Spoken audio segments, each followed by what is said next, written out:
up, YouTube? Topaz Yates back for another daily review, and this one is to that Prodigy Tyranny, and this is the first single that he got off of his new project called The Halation Dialect, I believe is how you pronunciate it. In which this is Prodigy pretty much trying to get deep here. He's pretty much saying that, you know, race don't matter. He's saying that faith don't matter. The only thing that matters is how the government is fucking us over. And I'm not saying that the government are not the motherfucking enemies, because a lot of the policies that they put in place have fucked us over as a people for a long time. But here's the thing. To say that race don't matter is to ignore fucking history, to ignore the motherfucking facts of the fucking matter, dude. I mean, look at what went down in Oregon and shit, man. These white supremacist people went and took over a federal fucking building and held that shit for some weeks. Did you guys actually hear about some of the shit that was going on with that, man? Like, the FBI didn't even surround the premises. Like, these people could leave and come back as they're taking this motherfucking federal building hostage. They allowed children to come in to sing to these motherfuckers. What do you think would happen if black people took over a fucking federal building?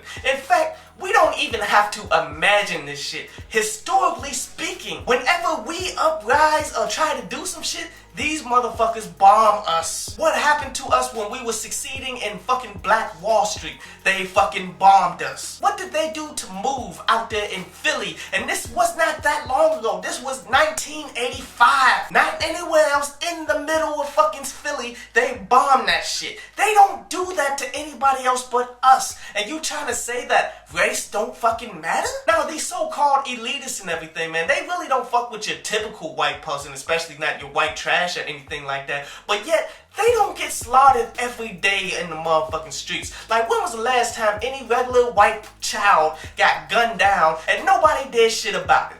When they just let the person who did it just go walk free. When was the last time that shit happened? But Prodigy does have a point in such, man, when he was saying that faith really don't matter and shit. Because if you were to look at what happened recently in South Carolina, when all people got gunned down in the motherfucking church, instead of some rules coming out to actually protect us and all that shit, what did the president and all of these people with power do?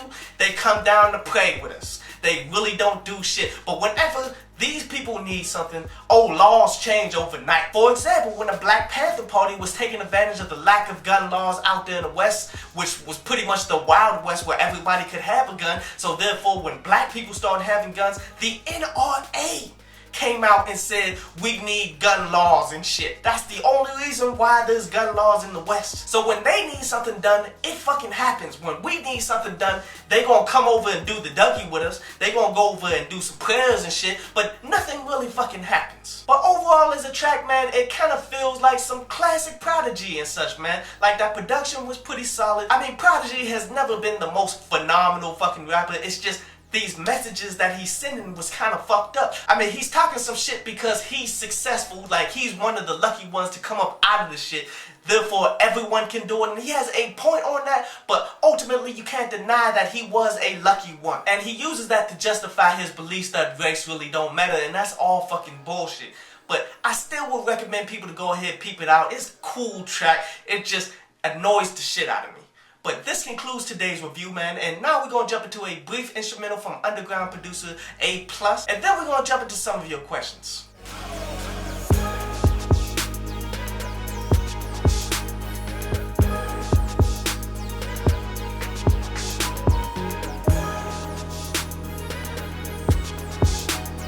So Justice Will Rise says that one thing that bothers him, especially about the Grammys and everything, man, is the fact there's no support for that Lupe Fiasco, Tatsiao, and Youth. And you know what? I feel you. I honestly feel as though that's one of those albums that got caught up in the mix, that just dropped at the wrong time, and because everybody hopped on the Kendrick train and such, man, a lot of people just forgot about it, like forgot that it was a solid album. And Sick Lizard says that we got 100 songs plus from Jay Electronica, but everybody looking down on him because he don't have a fucking album. And you are being very disingenuous here, because everybody who knows fucking hip-hop knows that your legacy is based on your fucking albums. Like it or fucking not, that's how it's always been. But Jay Electronica can't put his name in the same ring of people that's dominating the motherfucking industry when he hasn't done anything. I hope you enjoyed the show. You can follow me at Twitter up there, and you can go to downloadpaz.com, that's down there, to read today's article.